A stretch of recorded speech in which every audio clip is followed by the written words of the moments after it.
A paz do Senhor para todos. Eu sou o seu irmão em Cristo, Charles Luciano, e venho por meio desse vídeo trazer uma mensagem interessantíssima de cunho teológico e esclarecedor,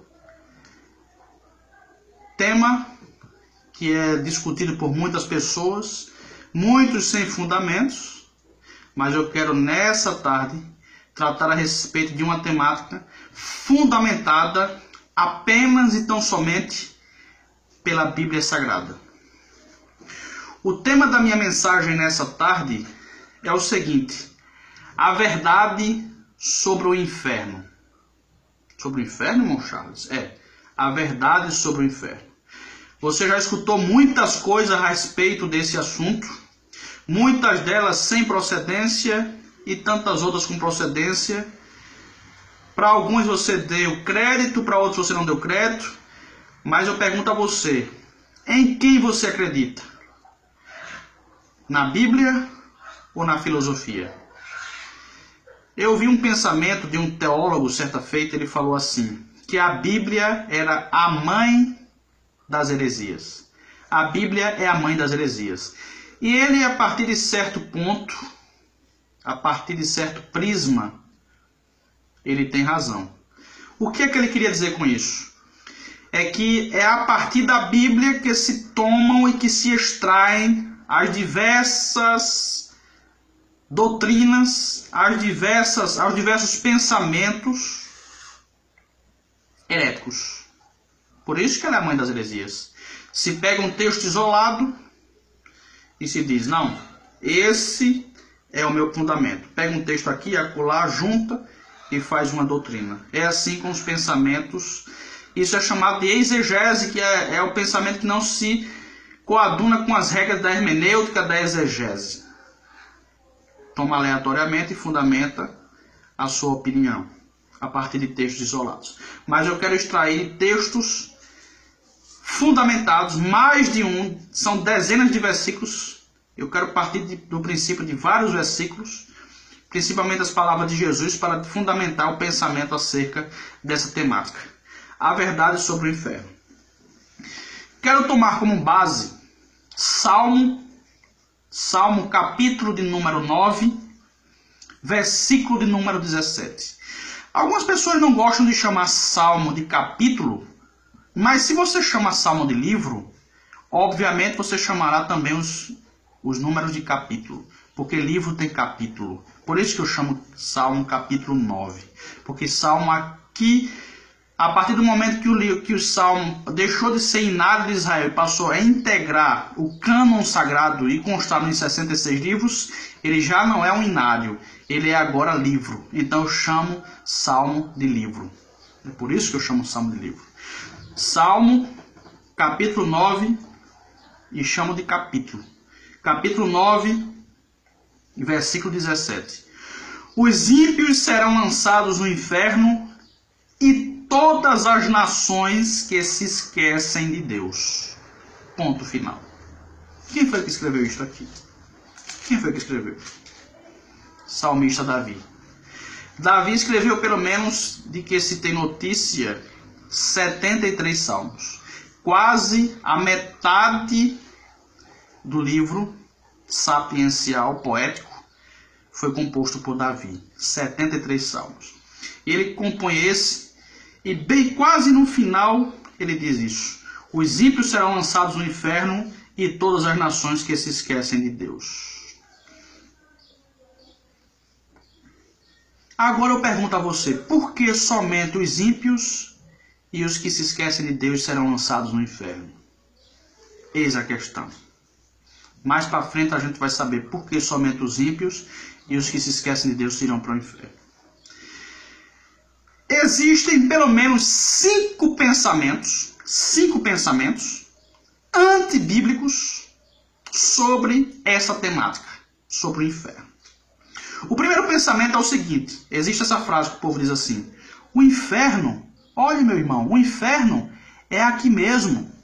É o primeiro pensamento. E eu vou refutar todos eles. O inferno é aqui mesmo. Existe outro pensamento que diz assim: não, Deus é bom demais. ele nunca lançaria o homem que ele criou num lugar tão ruim e terrível como esse. O terceiro pensamento: o inferno é a sepultura. Quarto pensamento é o chamado aniquilismo. Esse pensamento é defendido pelos adventistas do sétimo dia e pelas testemunhas de Jeová. Que pensamento é esse? Segundo os aniquilistas, eles defendem que no final de tudo, Deus salvará os santos e os ímpios serão exterminados, serão peremptoriamente extintos. A sua existência será desfeita. Não existirão mais. Esse é o pensamento, em suma, do aniquilismo. E em quinto e último lugar, existe um pensamento também antibíblico, que é o pensamento universalista. Segundo este pensamento, no final de todas as coisas, todos os seres humanos serão salvos. Será que esses pensamentos têm apoio bíblico? Nós veremos no decorrer do nosso sermão. A verdade sobre o inferno. Inferno, ele tem algumas acepções nas línguas originais, das quais ele foi oriundo. No hebraico é Seol. No grego tem pelo menos dois termos: Hades e Geena. Seol e Hades, ambos os termos, um em hebraico, outro em grego, querem dizer sepultura ou lugar de tormento. De certa forma, a partir de um prisma, alguns têm razão. O inferno é a sepultura. Mas em alguns textos da Bíblia Sagrada, porque em boa parte dos textos que a Bíblia mostra o termo inferno como Hades ou Seol, refere-se não somente à sepultura, mas a um lugar de tormento, onde as almas padecerão sofrimento eternamente. E o termo grego, Geena, que era utilizado por Jesus Cristo, é oriundo e quer dizer vale do filho de Inom. Esse vale ficava afastado de Jerusalém, mas um pouco próximo de Jerusalém, no fim de Jerusalém. Era um lugar onde as pessoas, os ímpios, sacrificavam seus filhos aos ídolos, matavam crianças, era um infanticídio idolátrico, onde se matavam crianças para oferecimento aos deuses, para que assim obtivessem vitória e obtivessem prosperidade e um bom sucesso na sua vida. Posteriormente, esse vale do filho de Inom, Geena, passou a ser o lixão da cidade. Lá se jogava todo o lixo de Jerusalém para lá e incineravam. Daí que vem o fogo, a podridão, o mau cheiro e a morte. Por isso que Jesus utilizou esse termo Geena para se referir ao destino final dos ímpios, ao inferno. Esse é o primeiro ponto que eu quero destacar. Em segundo lugar, existem mais de 160 referências somente no Novo Testamento ao inferno. Mais de 160 referências. Jesus, em particular, falou mais de 70 vezes.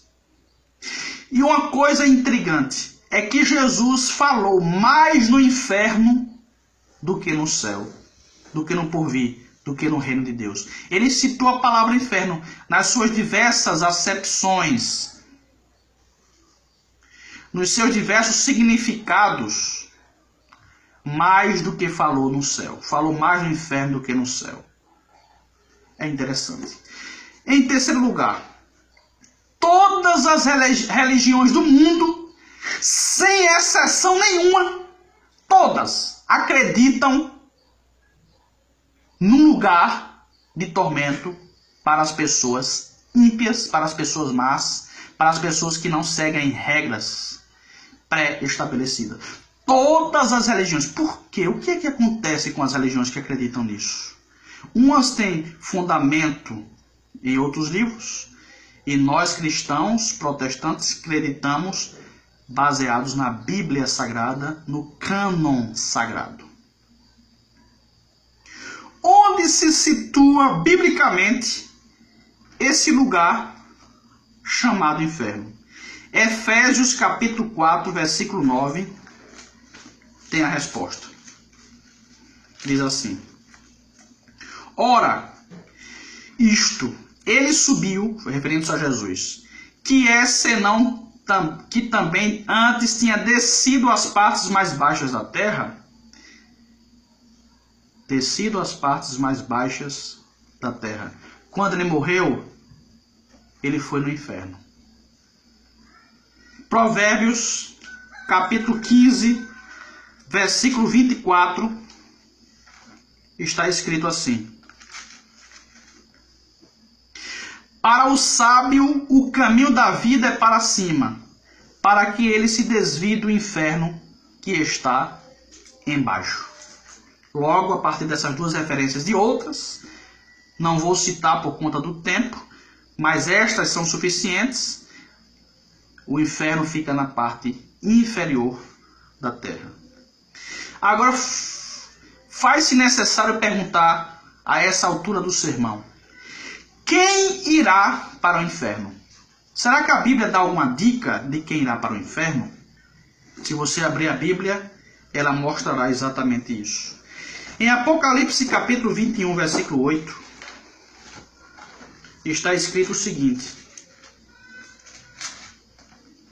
mas quanto aos tímidos, tímidos aqui é covardes, e aos incrédulos, tímidos, covardes, incrédulos, e aos abomináveis, e aos homicidas, e aos fornicadores, e aos feiticeiros, e aos idólatras, e a todos os mentirosos, a sua parte será no lago que arde com fogo e enxofre, o que é a segunda morte.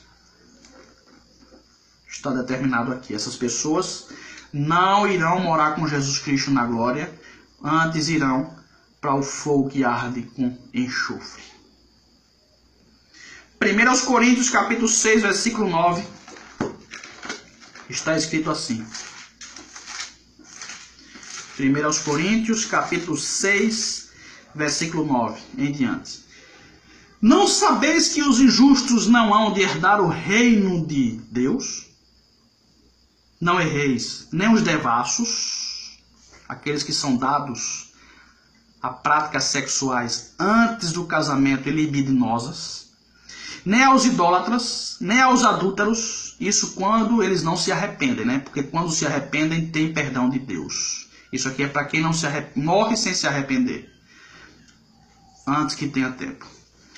Nem aos adúlteros, nem aos efeminados, nem os sodomitas, aqui são os homossexuais, nem os ladrões, nem os avarentos, nem os bêbados, nem os maldizentes, nem os roubadores herdarão o reino de Deus. Não sou eu que digo isso. É a palavra de Deus. Aí eu pergunto a você, você acredita em quem? Em filosofias ou na palavra de Deus? Existem dois tipos de ateus. Existe aquele que nega decisivamente a existência de Deus, que declaradamente diz assim: eu não creio e não quero Deus. E existem aqueles que dizem que creem em Deus, mas negam com as suas práticas. Esse é o segundo tipo de ateu. Em que classe você se classifica? Em que classe você está inserido? Naquele que nega peremptoriamente ou naquele que diz que crê, mas desobedece com a sua vida? Em que classe você está inserido? Em Gálatas capítulo 5, diz assim, versículo 19: porque as obras da carne são manifestas, quais são prostituição, impureza, lascívia, que é a sensualidade, idolatria, feitiçarias, inimizades, porfias, emulações, iras, pelejas, dissensões, heresias, invejas, homicídios, bebedices, glutonarias e coisas semelhantes a estas, acerca das quais vos declaro, como já antes vos disse, que os que cometem tais coisas não herdarão o reino de Deus. Se não vão entrar no céu, se não vão herdar o reino de Deus, para onde é que vão? Para o inferno. Eu falo isso lamentando Eu não falo isso com prazer no coração. Eu quero que você me entenda, meu amigo. Eu quero que você me entenda. Eu não estou falando isso me ensimesmando, me vangloriando, não. Eu falo isso com lágrimas nos olhos, com pesar sincero e profundo no coração. Porque eu sei que muitas pessoas não herdarão o reino dos céus porque não querem saber do evangelho de Jesus Cristo. Não querem saber. Não querem saber de seguir uma vida pura, limpa diante de Deus. Muitas pessoas chegam ao ponto de dizer: eu não me arrependo de nada do que fiz. Uma pessoa dessa é ignorante, porque todos nós cometemos pecados. E Salomão disse em Provérbios 28:13, aquele que encobre as suas transgressões nunca prosperará, mas aquele que confessa e deixa alcança a misericórdia. É preciso confessar os pecados e se arrepender diante de Deus para que venha o tempo do refrigério na sua vida e você possa herdar os céus na vinda de Jesus ou logo após a sua morte. Mas para aqueles que desobedecem os mandamentos de Deus, para aqueles que viram as costas para Deus, para aqueles que são de dura cerviz, ou seja, não se flexionam, não se prostram diante de Deus, o fim deste será a perdição. E o próprio Salmo 9,17, que eu tomei por base, diz que os ímpios serão lançados no inferno e todas as nações que se esquecem de Deus. Agora, por que só os ímpios e os que se esquecem de Deus irão para o inferno? Porque o inferno foi feito para estas pessoas. Ímpias são pessoas perversas, inflexíveis, inexoráveis, que não se arrependem. E os que se esquecem de Deus são aqueles que dizem: não, quando eu tiver mais velho eu aceito a Jesus. Não, deixa para amanhã. Pode ser que amanhã seja muito tarde para você. Mas vamos dar continuidade. Características do inferno. Agora a coisa vai ficar quente. Características do inferno. Quem for para lá terá como companhia o diabo e os seus anjos. Mateus capítulo 25. Mateus capítulo 25, versículo 41. Veja o que aqui diz. Então dirá também aos que estiverem à sua esquerda: apartai-vos de mim, malditos, para o fogo eterno, preparado para o diabo e seus anjos. Vai chegar um dia em que Deus fará a separação. Do lado direito ele colocará as ovelhas, que é símbolo do seu povo. Isso aqui não é parábola, isso aqui é literal. Não entenda como parábola, é palavra de Jesus Cristo. Do lado direito ele colocará as ovelhas, que é símbolo do seu povo, e do lado esquerdo colocará os ímpios, os bodes, que é símbolo dos ímpios, dos que se esquecem de Deus. E para os que estão à direita ele dirá: vinde benditos do meu Pai, possui por herança o reino que está preparado para vós desde a fundação do mundo, porque obedeceram os mandamentos de Cristo. E para os que estão à sua esquerda ele dirá simplesmente: apartai-vos de mim, malditos, para o fogo eterno preparado para o diabo e seus anjos. Então a companhia daqueles que partirem sem Deus é terrível. Irá morar com o diabo e os seus anjos. Outra coisa. Os desejos não serão realizados. Desejo de morte. O indivíduo que está no inferno não vai morrer mais, vai ficar lá para sempre. Desejo de escape. Não tem escape. Desejo de mudança. Não vai haver alteração. Vai ser a mesma coisa para sempre. Para basear, existe um texto que é Lucas capítulo 16, que é muito polêmico, mas eu não vejo dificuldade para entender essas palavras de Jesus Cristo. É polêmico para quem fecha o coração para entender e que não conhece as regras da exegese e da hermenêutica. Lucas 16, 19 a 31. Existe uma epígrafe em todos os capítulos da Bíblia. A epígrafe é uma frase na qual se dá a entender sobre o que tratará o capítulo. E aqui a epígrafe é a parábola do rico e Lázaro. Em primeiro lugar, Eu gostaria de esclarecer que as epígrafes que foram feitas nas Bíblias, elas não são inspiradas, não têm a mesma inspiração que o teor escriturístico das demais partes da Bíblia Sagrada. O texto é santo, mas a epígrafe foi feita por homens e não é inspirada. Não tem inspiração divina as epígrafes. Em segundo lugar, a parábola do rico e Lázaro. Não tem nada de parábola. Não tem nada de parábola. Vou lhes provar por que não é parábola. Primeiro, parábolas, segundo a hermenêutica, a ciência da interpretação de textos, nós aprendemos em nossos cursos de teologia, para quem fez o mestrado, o bacharel, o doutorado, ou quem fez os cursos básicos, o mais básico nos dará essa noção que parábolas não têm nomes de personagens. E se você atentar para esse capítulo 16, versículo 19 em diante, de Lucas, você vai perceber o nome de dois personagens. Um é Lázaro e o outro é Abraão. Se você observar as 39 outras parábolas de Jesus Cristo, nenhuma contém nomes de personagens, porque não é característica de parábola conter nomes de personagens. Apenas essa, mesmo ela estando inserida numa sequência de parábolas, a partir do capítulo 15, mas essa narrativa não é parábola, é simplesmente um fato literal, tá certo? Porque contém nome de personagens. É muito interessante essa parte. E o interessante também é a forma como se inicia essa narrativa. Se você observar, ela tem muita similaridade com Jó, capítulo 1, versículo 1.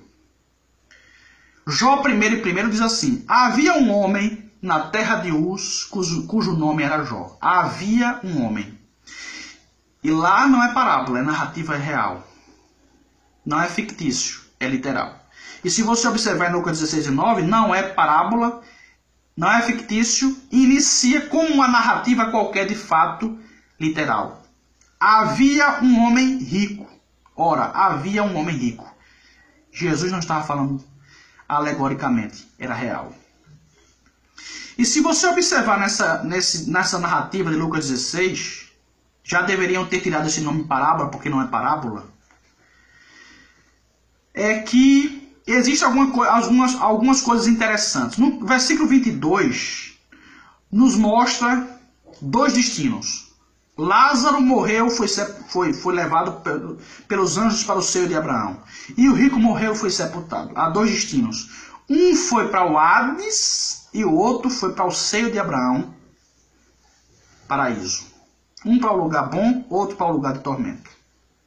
Há dois destinos. A Bíblia está posta, foi escrita a partir desse prisma da existência dos opostos. Deus e o diabo. O santo e o pecador. O puro e o impuro. O justo e o ímpio.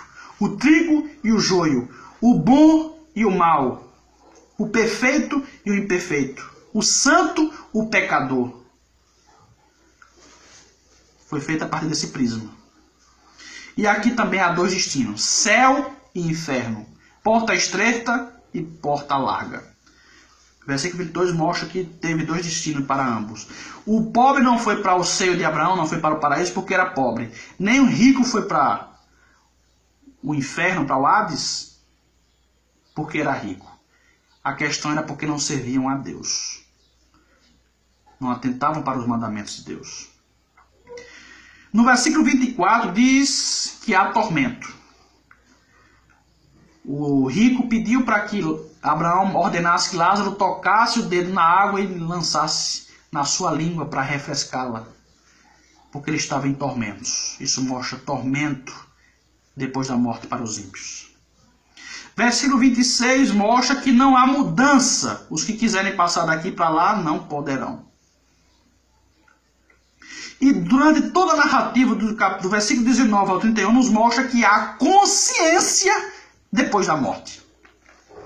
Não há sono da alma como pregam os adventistas.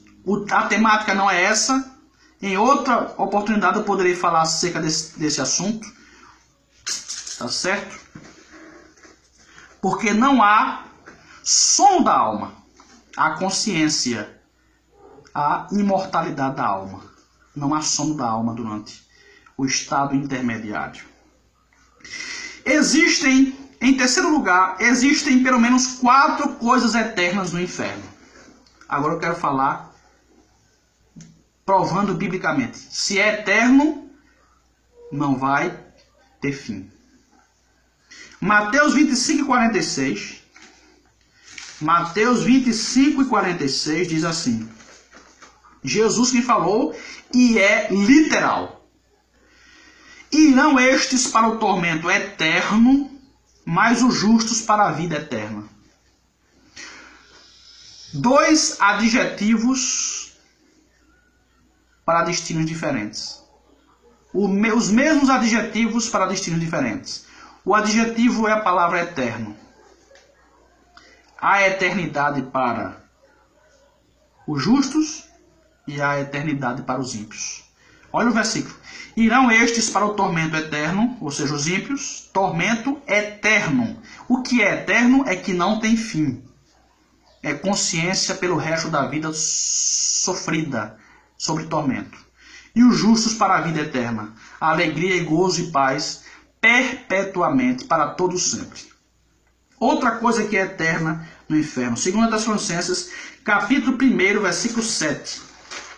Olha o que diz. 2 Tessalonicenses 1 e 7. E a vós que sois atribulados, descanso conosco, quando se manifestar o Senhor Jesus desde o céu, com os anjos do seu poder. Como labareda de fogo, tomando vingança dos que não conhecem a Deus e dos que não obedecem ao Evangelho do nosso Senhor Jesus Cristo, os quais por castigo padecerão eterna perdição. É a segunda coisa eterna. Primeiro, é o destino eterno. Segundo, perdição eterna. Em algumas versões está o termo destruição. Mas se você observar, no grego, o termo destruição nem sempre se referia à extinção da vida para sempre. O termo destruição nem sempre. Por exemplo, aquele capítulo 5, versículo 5 de Coríntios, diz sobre a doutrina eclesiástica, e seja esse indivíduo que cometeu o pecado de incesto com a sua madrasta, seja entregue a Satanás para a destruição do corpo, para que a sua alma seja salva no último dia. Então, se a alma vai ser salva, não foi destruída. Ou seja, é um sofrimento temporário. Ou seja, não foi destruído totalmente. E aqui, mesmo que a sua referência, a sua tradução tenha um termo destruição, mas a palavra destruição não quer dizer extinção total. Aqui, na minha, é castigo, os quais por castigo padecerão eterna perdição. Será uma perdição eterna. Eterna. Outra coisa que será eterno. Mateus 25 e 41. Olha o que é que diz. Então dirá também aos que estiverem à sua esquerda: apartai-vos de mim, malditos, para o fogo eterno, preparado para o diabo e seus anjos. Fogo eterno. Será tormento eternamente. E outra coisa, Daniel capítulo 12, versículo 2, olha o que é que diz. Daniel capítulo 12, versículo 2, diz assim: e muitos dos que dormem no pó da terra ressuscitarão, uns para a vida eterna e outros para vergonha e desprezo eterno. Vergonha e desprezo eterno. Então essas referências que eu citei agora, todas falam de uma eternidade, de uma situação que não tem fim, de uma consciência contínua e permanente. Não há uma extinção. Morreu, acabou-se para os ímpios. Não. existirá um tormento eterno para eles. Então, 4 coisas eternas lá no inferno: tormento, perdição, fogo e vergonha e desprezo. Outra coisa, Mateus 25 e 30. Olha o que diz Mateus 25 e 30. Lançai, pois, o servo inútil nas trevas exteriores, ali haverá pranto e ranger de dentes. 2 coisas com relação ao inferno: trevas, escuridão. Não pense que quem for para o inferno vai ter privilégios. Ah, eu vou ver fulano lá, fulano vai ser a minha companhia, eu vou andar, vou perambular pelo inferno, vai ser uma coisa mais ou menos, não vai ser tão terrível, porque eu vou enxergar as pessoas, lá eu vou cometer orgias, lá nós vamos fazer a maior comilança, vamos beber, nos prostituir e viver para sempre distante de Deus, mas não vai ser tão ruim assim, não. Vai ser de trevas, escuridão, densas trevas, ninguém vai ver ninguém lá. E outra coisa, o versículo diz: haverá pranto e ranger de dentes. Já pensou que situação terrível? Pranto e ranger de dentes? Você vai desejar sair de lá e nunca vai querer sair.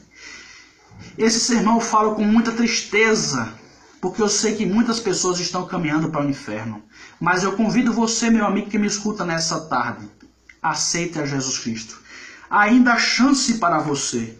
Ainda há oportunidade para você aceitar a Jesus Cristo enquanto está com vida e fazer parte do povo de Deus e ser livre do fogo do inferno. Porque, pelo que eu expus agora, será terrível a situação. Angústias e sofrimentos inimagináveis. Você toca na boca do seu fogão, você acende um isqueiro e bota o dedo por fração de milésimo de segundo, você já sente uma temperatura terrível. E no inferno, a consciência. O corpo não será destruído, porque será para sempre, mas o fogo na consciência. Eu poderia ter aceitado a Jesus. Eu poderia ter servido a Deus. Eu poderia ter buscado ao Senhor como os protestantes pregavam. Eu poderia ter abandonado as amizades, as más influências que só me levavam para a perdição. Eu poderia ter abandonado o adultério, ter somente a minha esposa. Eu poderia ter rejeitado a prostituição. Eu poderia ter largado a bebedice. Eu poderia ter largado os vícios. Eu poderia ter sido uma pessoa de uma reputação ilibada. Eu poderia seguir os caminhos retos do Senhor. Eu poderia ter seguido a vontade de Deus. Eu poderia ter seguido a Bíblia Sagrada, mas eu só fiz o mal.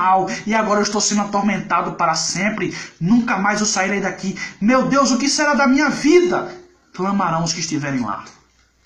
Mas para finalizar, eu quero mostrar a solução para a sua vida. Ainda há tempo para você, enquanto você estiver vivo. Porque depois da morte não há purgatório, não há reencarnação e não há petição dos que estão na terra para que mude a sua situação no porvir. Não há mudança de situação. Veja o que diz João 3,16 em diante. Porque Deus amou o mundo de tal maneira que deu o seu Filho unigênito, para que todo aquele que nele crê não pereça, mas tenha a vida eterna. Porque Deus enviou o seu Filho ao mundo não para que condenasse o mundo, mas para que o mundo fosse salvo por ele. Quem crê nele não é condenado, mas quem não crê já está condenado, porquanto não crê no nome do unigênito Filho de Deus. E a condenação é esta, que a luz veio ao mundo e os homens amaram mais as trevas do que a luz, porque as suas obras eram más. Está vendo aí? Jesus veio, morreu, ressuscitou, derramou seu sangue, sofreu as terríveis torturas para te dar salvação. Você só precisa fazer isso. Crer em Jesus Cristo. Mas nesse crer está incluído, sabe o quê? Acreditar única e exclusivamente em Cristo como único e suficiente Salvador, abandonar a vida de pecado e seguir os mandamentos de Deus e fazer o que é bom para sempre, obedecendo os mandamentos do Senhor. E uma coisa deve ser incluída também: arrependimento dos pecados. Então eu clamo para você como clamava João Batista: arrependei-vos, pois, e convertei-vos. Eu faço como fazia Jesus Cristo: arrependei-vos, mudai de vida, buscai o Senhor enquanto se pode achar, invocai-o enquanto ele está perto. Essa é a realidade acerca do inferno. Provei biblicamente. Se você não concordar, eu não posso fazer nada. Eu simplesmente expus a mensagem da palavra de Deus. Que Deus abençoe você e que lhe dê uma oportunidade em nome de Jesus. Amém.